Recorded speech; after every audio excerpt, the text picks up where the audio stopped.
Is this thing on? Hey, this is Will Milton for the Teenology Podcast, and I'm going to be your host. Hey, what are you doing? You're not old enough to be on the Teenology Podcast. Hey, you got to go easy on Will. He is going to be one of our future hosts for the Teenology Podcast. He's not a host or a teenager yet. I don't know. You know what we're going to be talking about today? What's that? We're going to be talking about siblings, how to deal with them. That'll be good. Maybe all of our siblings can listen to this. Anyway, welcome to the Teenology Podcast, where teens make sense of the world that they are about to change. I'm your host, Aiden Middleton. I'm ecstatic to be here with you guys, along with my dad, Music Mon. The Music Mon. For all of you listeners out there, I do have a degree in music, so I kind of am the music Mon. Okay, so if you're Music Mon, then I can be Music Boy. All right, well, if that makes you happy, then knock yourself out, Music Boy. Well, before we dive into the content, first we got to get to the Gen Z word of the episode. Oh, yeah.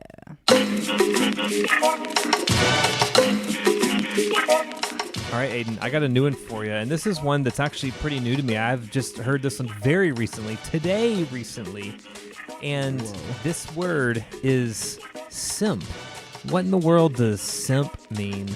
It means when you do something or when you go over the top for somebody you like. Like a girl. Yeah.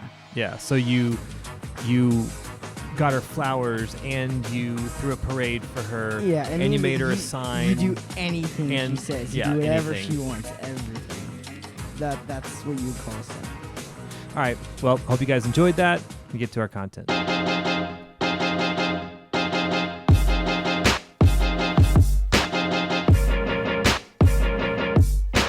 So seriously, Dad, we're in this time of COVID-19 lockdown, and we're all spending some extra quality time with our families. Sometimes that leads to fights, arguments, etc. So what are some tips for getting along with your siblings in this time? All right, I got three tips. Let's hear for 'em. us. Now, this is not an exhaustive list. This is not everything that you could ever do. These are three things, and I'm a pastor, so I'm actually going to do some kind of pastory today.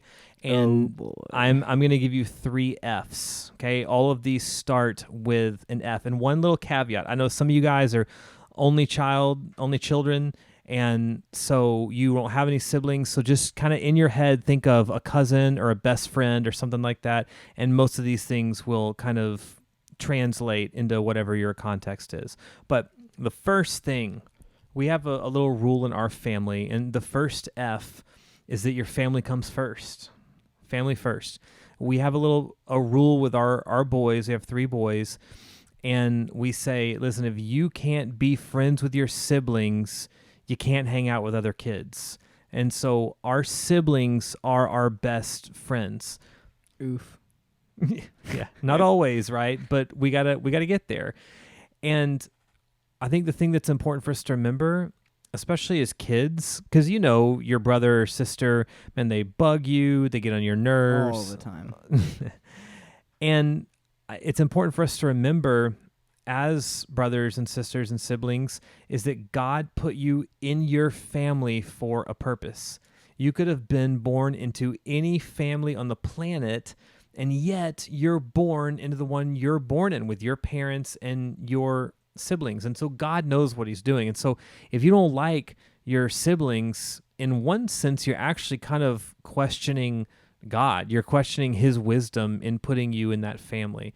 And so the first thing to remember is that family comes first, and it's important to make sure that we work on those relationships, because it's also going to be, you guys aren't always going to be, our boys are 14, 12, and 8. You guys are not always going to be 14, 12, and 8. One day you're going to be 34, 32, and 28, and you're going to be married, and you're going to have kids. And so you're building a relationship now as kids that will translate for you as you get older. Yeah. All right, so you said you had 3 things. What's the second thing? So the second thing The second F for you guys is to find common ground. So even if you don't have a ton in common with a sibling, I mean, sometimes you get siblings that are like polar opposites, and one is super social and the other one's not social, or one's super popular and not popular, one's really smart or kind of average, or into totally different things. And so sometimes it might be even difficult to find a little bit of common ground with a sibling. And so what you want to do is you want to figure out what that common ground is and build on that. You know, one of the things we've told you guys is now all of our kids play and enjoy sports. And one of the things we did in this last season, but right before COVID lockdown, is we're finishing up our basketball season. And we told you guys, like, listen, you are the biggest fans for your brothers when you're in the stands, right? When you're playing, you're the biggest fans for if your brother's on the court. Yeah. And so that's something that's important. So maybe it's not sports. Maybe you've got a sibling, a sister who's like super into science, and you're not into science, but she loves science. And so what you want to do as a sibling is to say, man, I'm going to be your biggest fan around science. And if she's killing it at the science fair, then man, you go and you brag about how awesome your sister is at science. Yeah, like one thing that me and one of my brothers found recently that we've kind of bonded over is music. Like we'll share each other's songs. Like, oh, I want to listen to this song. It's really good. And so we kind of bonded over that recently. Yeah, that's awesome. So find that common ground. And so sometimes what you want to do is you kind of want to learn to appreciate the differences, okay? And so it's easy to complain or find things that you don't have in common with, but what you want to do is begin to appreciate, because also that sibling, whether you like them or not in that moment, is also made in God's image, and God puts certain desires inside of them. And so we want to appreciate the things about them and celebrate those types of things. Yeah.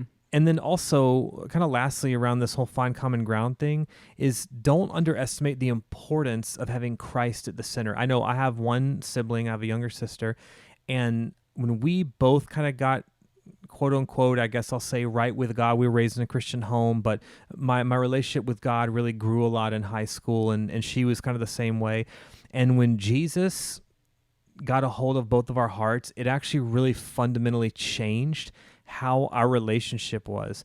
And so don't ever underestimate the importance of being right with God, because it's going to have a massive effect in your relationship with your brother or sister. Yeah.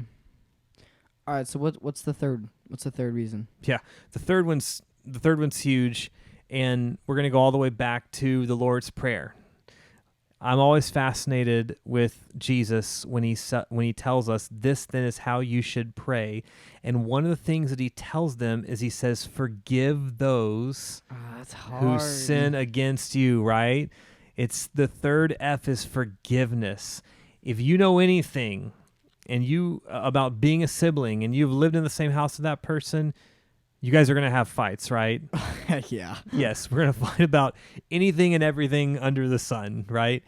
And what's important is, we kind of touched on earlier, is to have a vision for the future. Because if you don't forgive now, you're actually going to hold those grudges against your siblings as you grow older. And so you've got to forgive. And again, this goes back to what we just talked about with Jesus, is that we forgive because he first forgave us. And you may not always agree on everything, and that's actually okay. I mean, Aiden, do you agree with every single thing that your brothers say or do? Nope, not at all, right? Nope. And so but that doesn't, just because I don't agree with somebody doesn't mean that I don't have to forgive that person. Yeah. And so it's super important to make sure that we are forgiving, and that we actually, not only that we forgive, not once or twice, but 3, 4, 5, 20 times. Because what you want to do is you actually want to make forgiveness like a foundation of your relationship, especially with a sibling. Doesn't it say somewhere where Peter asks Jesus how many times he forgive, and Jesus like, not 7 but 77 or something like that? Yeah, 70 times 7. Yeah. So Jesus, the disciples come to him, ask sometimes they should forgive, and he says, man, you just got to go over the top. It's kind of a hyperbole, so he's saying something to exaggerate it and make it sound like you just got to keep forgiving. There's not really an end to forgiveness. Just in the same way, thank God that there's not an end for forgiveness for us. And so in the same way, we want to be super forgiving towards our siblings. Yeah. I know one time my sister I don't know if we were gotten in a fight about something, but I ended up giving her a swirly. Do you know what a What? swirly is? Yes, I do. Okay. For those of you who don't know, you can go ask your parents or go ask a friend what a swirly is. And I gave my sister a swirly when we were in probably middle school or something like that. So she had to forgive me. She had to, get over the fact that I stuck her head in the toilet. That's tough. Yeah. You're so mean. I know. I was a terrible brother.